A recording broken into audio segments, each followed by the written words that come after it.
postoje različiti tipovi znanja. Jedno je nešto što znate knjiški kao definiciju, diskurzivno, drugo je što znate iz iskustva. Stanovništvo Bosne i Hercegovine sasvim sigurno zna iz svog iskustva razliku između etnosa i demosa, tih dviju grčkih riječi koje nikad možda nisu ni čuli.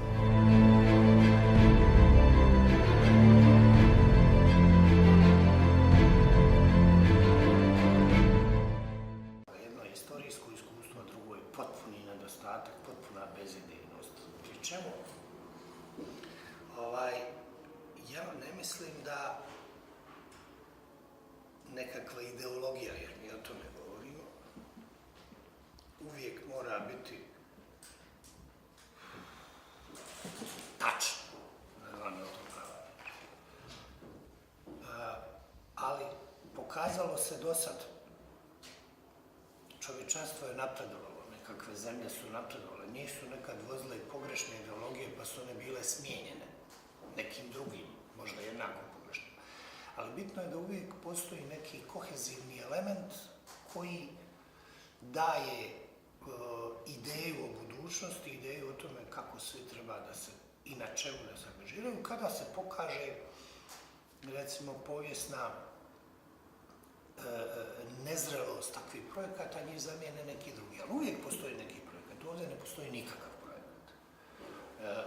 Postoji jako mnogo centara koji stalno nude neko spasenje identiteta ili besmrtne duše, jer ti religijski elementi imaju u tome znatnog udjela, ali zapravo ne postoji, što bi se reklo, radionički crtež koji kaže mi želimo ovakav tip društva, evo šta je potrebno da uradimo, u kojem roku, evo koje žrtve treba svi da podnesemo i evo zbog čega će one ravnomjerno biti raspoređene. Ovdje se od stanovništva stalno očekuje da podnosi neke žrtve, međutim one nisu ravnomjerno raspoređene. Postoji jedna, hajde da kažem, politička klasa koja je osigurala sebe svoje do 9 idućih generacija i onda uglavnom nastupaju po potrebi braneći neke kulturne, religijske i ostale vrijednosti.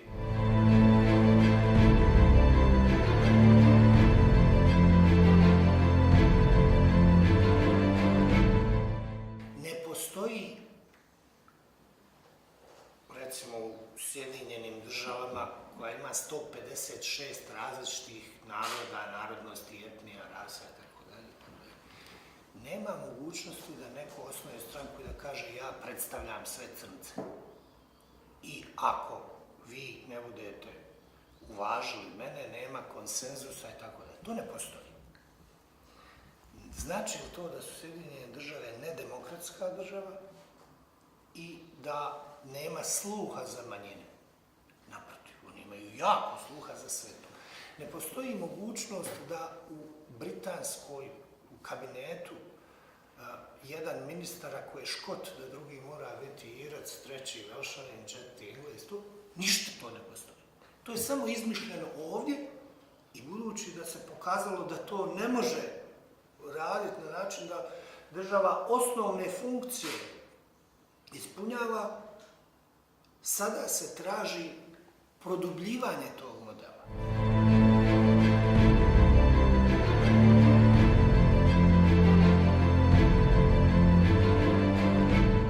Presuda Sejdić-Finci nije presuda u korist manjina. To je presuda protiv konstitutivnih naroda i tog besmislenog pojma. Šta se sada događa? U svim razgovorima o preuređenju tog segmenta postavlja se takozvano neriješeno hrvatsko pitanje za koje niko nije rekao kako glasi da bi ga mogli rješavati i niko ne spominje Sejdića i Fincija. Ja imam dosta, mislim, razvijen smisao za takve osjetljivosti, ali ja ne dobijam odgovor na samo jedno pitanje. Kogod da se osjeti ugrožen, treba da uradi ono što rade Sejdić Finci. Ima sud u Strasburu, obratite mu se i kažete naša prava kao jednog od konstitutivnih naroda su ugrožena i onda sud donese presudu i kaže da je to tako ili da to nije tako. A vi sada tražite od cjelokupne javnosti da zdravo za gotovo prihvati vaš pogled na stvari, isključujete jedinu instancu koja može da kaže jeste li u pravu ili niste i postojeća presuda se ne provodi zato što se smatra da su neka ili nečija prava bez postojeće presude.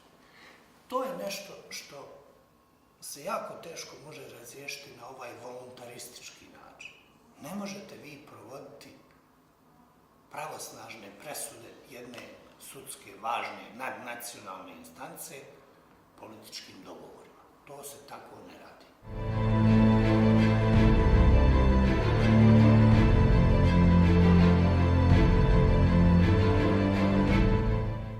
Prilično sam imao neki mučan osjećaj kad sam vidio trojicu političkih i državnih lidera, kako su se sastali tim povodom.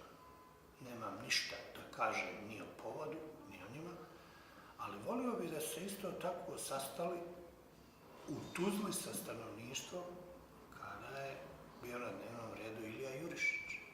Ovako, oni kao predstavljaju sve građane, ali neke ipak više nego neke druge. Znate. Ali i to shvatam, predizborna je godina, zna se ko raspolaže s najvećim brojem glasova, tako da ćemo sada u narednim mjesecima biti svjedoci različitih pozicioniranja. Što se mene tiče, i kad je riječ o ovom konkretnom slučaju, oslobađajuća presuda iz Haga je dovoljno jamstvo da to neće ići daleko i to svi znaju, ali svako iz svojih razloga od toga pravi nekakav medijski slučaj s obzirom da se približava oktobar 2014. Nemaju ništa drugo da ponude, sada će nuditi neki jeftini, selektivni patriotizam, dakle odlučivat će tačno povodom koga će se sastati sve skupa nadilazeći stranačke razlike. Nažalost, mislim da će u tome biti jako uspješno.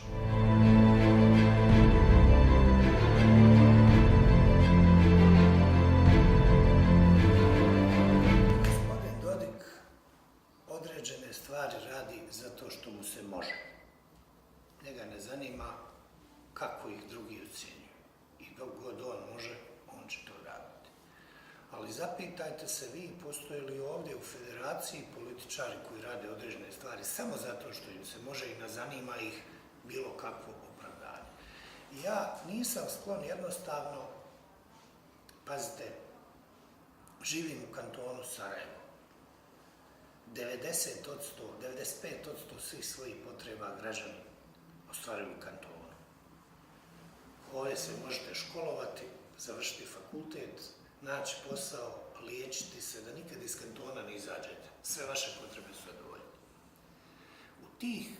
U tom kantonu nema Milorada Dodika, nema srpskih stranaka koje prave vetu, nema nikoga, razumijete. Ovdje je 90 ili 95% stanovništva pripada jednom konstitutivnom narodu i oni su izabrali koga su izabrali. I od, recimo, budžeta od 1,5 milijardu od prije 4-5 godina spali smo na 600-700 miliona, što će biti još manje. Nije za to kriv ni Milorad Dodik, ni ti njegovi tamo prirebci ili ko već, ali je priča o Miloradu Dodiku jako dobro došla da se odvrati pažnja od